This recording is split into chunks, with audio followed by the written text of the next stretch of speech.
Hey friends, welcome to my channel. This is Archana, back with my hair story. But today it's not so much about my hair story, it's about some very important tips that I want to share with you. I was just thinking that we talk about the medicines, the medications for hair, the hair packs, the shampoos and whatnot, but we tend to forget about some important issues, important tips for hair which seem very not so important. But when I look back and I made many mistakes, I actually damaged my hair and ruined my hair much before alopecia also. So I just thought, why not share it with you? Because it did damage my hair, so why should my friends' hair be damaged? My subscribers, my viewers. If I know of something, I should share it with you. So these are some do's and don'ts that I'm going to share with you today. Please watch it, every bit of it. It's going to benefit you. And it might seem, maybe you know about it. So think of it as a reminder, or if you don't know about it, just note it down. And before I start, I just want to say to all those who haven't yet subscribed to my channel, please do. You can watch my previous videos. Also, the links would be given in the description box. It's about my alopecia and how I managed it, and so many other videos. So please do that. And to all my subscribers, please do like and share my videos so that it reaches out to many more people who need these kind of videos and might help them. So please do share. And also please do comment if you like these tips or not, and which tip did you like and which tip you didn't like. I would really love that. So let's start with the tip number 1. Now I have written them down so that I don't forget even one of them. And the short-term memory, yes, it happens sometimes. So let's get started. The first one is how you comb your hair. Use a wide tooth comb to hair. Do you use this narrow one? This is a narrow comb. Do not use it. It weakens your hair roots, okay? Use wide tooth combs like these ones. This is a plastic one and this is a wooden one. Now the plastic one, I would say, is a big no. Don't use plastic, please. Use the wooden one. It's a big yes. I bought this wooden one from Dilli Haat in Delhi. You'd get it anywhere. It's very easily available. Mine is made with neem wood, so it has antibacterial properties. All the more better. I really love this one. It has really helped me. I vouch for this. You also go ahead with it. I'll try and put the link in the description box. You might get it online, that is. So use this one. And what else do you use for combing? These brushes. These are a big no again. Now 99% of us, we use these hair brushes for styling. How would you do a blow dry without a hairbrush? Don't do it. If you love your hair, please don't do it. If you really need to style, sometimes do it sometimes, then you use it on your hair length, very rarely, but otherwise please try and avoid these brushes. They really harm your hair. And this was about combing. Now when you comb your hair, please don't comb wet hair. When your hair is wet, towel dry, let it dry naturally. After the towel dry, and after it's dried naturally, after that detangle your hair with this wooden white tooth comb. Towards the end, just detangle your hair, remove the tangles and then go upwards. That's the right way to comb. Okay, my hair is looking frizzy. Well, the good news is that I've got my hair back. If you have seen my previous videos, I was talking about my alopecia patches which still appear, and the hair that grows back is feeble and frizzy, which is why I have this. But if I could manage my alopecia, I will manage this frizzy thing also. When I have actually found, when I'm able to find a very genuine and a very good remedy, I'll share it with you. Okay, so that was tip number 1 about combing. Please don't comb on wet hair, I repeat. Tip number 2 is do not use rubber bands to tie your hair. These teeny weeny ones, never. They really do damage to your hair. They pull your hair from the roots. Please don't use them. If you have to tie your hair, use a clutcher instead, a loose clutcher to tie your head, or a loose ruffle. If your hair is long, you can even tie up in a bun and put a bun pin or something. People with short hair, I don't think you really need to tie your hair. You can style it in some way, you know, whichever way you want. If you have a hair loss or a hair problem, then you have to figure out where you have to pull your hair, or, you know, part your hair to cover your patches. If you don't have a hair problem, no worries at all. You can use something. You don't need to really put rubber bands. You can put a flower clip like this on the side or something. I'm looking stupid with it. Not so stupid, in fact, but yes, I don't want to look that kiddish. So all of you lovelies can go ahead with this. So please don't use rubber bands, tight rubber bands. Don't pull your hair, so, you know, don't tie them up very tightly. That was tip number 2. Tip number 3 is don't use extreme treatments for washing your hair. Very hot water and very cold water, don't do that. That's really bad. It damages your hair. Heat always damages your hair. So when you wash your hair, the water should not be very hot. It should not be very cold. It should be lukewarm, depending on the weather. If it's winters, you can wash your hair with lukewarm water, and if it's summers, you can wash your hair with, you know, tap water, room temperature. Do that. So that really matters. Okay, so how many tips have we covered? 3 tips. Okay, now the 4th one is if you have a hair loss, use a medicated shampoo. If you're using a medicated shampoo, go ahead with it, whatever your doctor has told you. But if you don't have a hair loss or alopecia yet, you should know your shampoo. Please read the ingredients on the shampoo. Please don't fall for all those advertisements selling, you know, these are herbal shampoos. They claim about your hair growing knee length or floor length or whatever. You know, don't fall for them. Even in the salons, they tell you about those high-end, you know, products, the shampoos that make your hair silky and smooth and whatnot. But you are your own best judge, your hair's best own judge. You know how your skin or hair reacts to a particular product. So please be careful about the shampoos that you are buying and using. Use only tried and tested products. Shampoos really matter. Try and buy shampoos which are paraben free. Then again, you'll fall in for those advertisements of herbal ones. Yes, herbal shampoos, organic shampoos, they're always good. Chemical free shampoos, but you have to research on that, and I'll make videos on that as well. I think so. I'll try to, that is, you know, and help you as much as I can, but be very careful about the shampoos that you're using.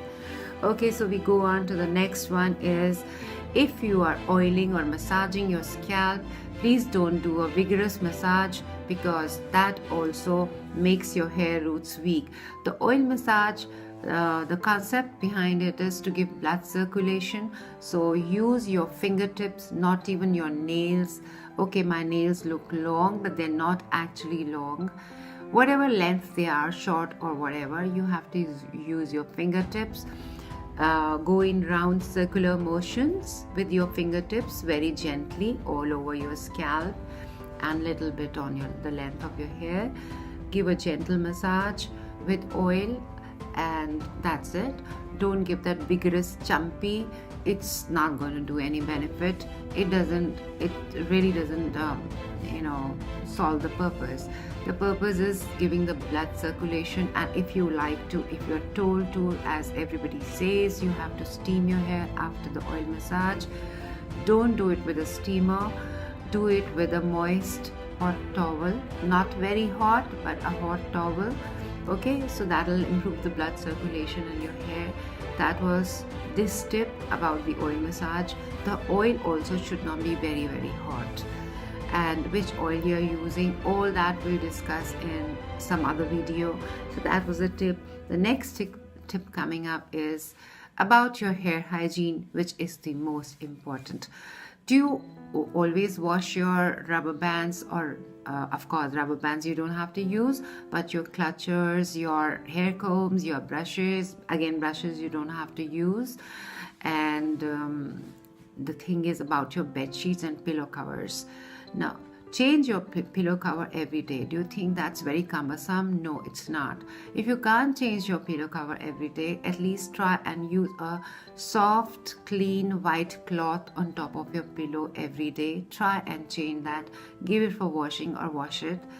Okay, so change that. One thing, it'll tell you how much hair you're losing, and second is that you will your hair hygiene will be looked after. So take care of that. Change your pillow cover and your bed sheet. Take care of your hair hygiene. It's very important. It'll also prevent dandruff and so many other things. You know, all these tips will help you in not getting dandruff, and it'll help you in not having your falling hair. And the next tip is the frequency of hair washing. How much do you wash your hair? That depends from person to person. If you are on medication, your doctor has told you to wash your hair every day because you're applying medicine, please go ahead. But otherwise, it depends on the weather. In winters, you could use, I think you can wash twice, maximum thrice a week if it's needed, otherwise twice a week.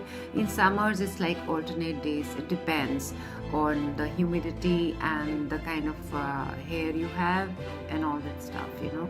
So frequency really matters. It should not be like too frequent. It should not be like after a lot of gap, because that will lead to lack of hair hygiene, collecting of dandruff, collecting of bad oils. So take care of that. And then the next tip is, do not use hairstyling products like hair dryers, straighteners, curlers, etc. They really damage your hair, and I think everybody uses them. If you have to, then use it with a nozzle attached so that you don't get the direct heat, and use it on the slow speed. These have attachments with slow, medium and high speed, and use it from far off. That also in winters, so that you don't catch a cold. But don't use it on your scalp like that, on your hair, probably from far off like that. Okay, but try and avoid this. Try and avoid getting your, doing the hair straightening and the ironing and stuff like that, and curling. In case if you really have to, I have these lying. I don't use them. I've given away all my hair straighteners and curlers and stuff like that. This one I've retained because, if you have length, if you have good length of your hair, then if you really need to, sometimes when you're going out, when your hair is wet, you can apply a gel. These are a bunch of Velcro hair curlers. All of you must be knowing it, of course. Okay, and you can use them. You can part your hair, make sections of it. On wet hair, you can just roll them up like this and leave them, of course, after applying some hair gel or something, and open them up when you are going out, when you're ready. They'll form curls, beautiful curls. In fact, they look nice. So please try and avoid all these things like hair dryers, hair straighteners and hair curlers. Well, nowadays there's so much more besides this about the hairstyling, but please try and avoid as much as you can. Go as much natural as you can. I'm sure every girl, every woman is pretty the way she is. You just need to take care of your hair health, and which is so important. So please do that. The next tip after this is to not use any chemicals, meaning to not color your hair, do not bleach your hair, and do not do all those chemical treatments like keratin. There's so much now, the straightening and the crimping, and now they're upgrading, they're coming out with many more things. And of course the salon people, you don't buy all that, they'll tell you, okay, now there is Olaplex, now there's this one, and you're impressed with all that. Of course, you all want to have that beautiful looking silky smooth hair and those waves and things, but in the end, you know, after many years, it's going to spoil your hair, it's going to damage your hair. What is the point then? So try and avoid all those treatments, the colors and stuff like that, you know. And even don't even go for, even if they say that they don't have ammonia or this, you know, ammonia or any chemicals, but it's not possible that the colors happen without any ammonia in them. So try and avoid that. I know all this must be sounding so difficult to you, but this is so very important. This is coming from a person who's been through all this and has experienced the ill effects. Sorry for the background noise.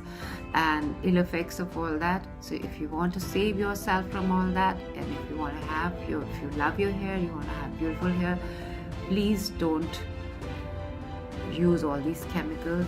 All the do's and don'ts that I'm talking about, all the don'ts, please don't do them. The last but not the least is that trim your hair after at least every 2 months. What it does is that it prevents split ends, and it also aids hair growth. Your hair grows faster and split ends don't happen. So trim your hair every 2 months. So one of my very lovely subscribers has told me not to get a haircut, and I really respect her suggestion, so I'm not going to get a haircut, but I really need a hair trim. I'm going to get a hair trim. So these were the 10 tips. Friends, please do tell me if you've liked the tips, which is the best tip out of all, which you think will really help you. Now, I want to say one thing to you, that all of you, if you start following these tips, it'll really help you. And when you are 50 or 60, you look 20 years younger, you'll feel 20 years younger. So isn't that great? Follow these tips, please. And if you like the video, give it a thumbs up. See you in my next video. My love to all of you. Ciao.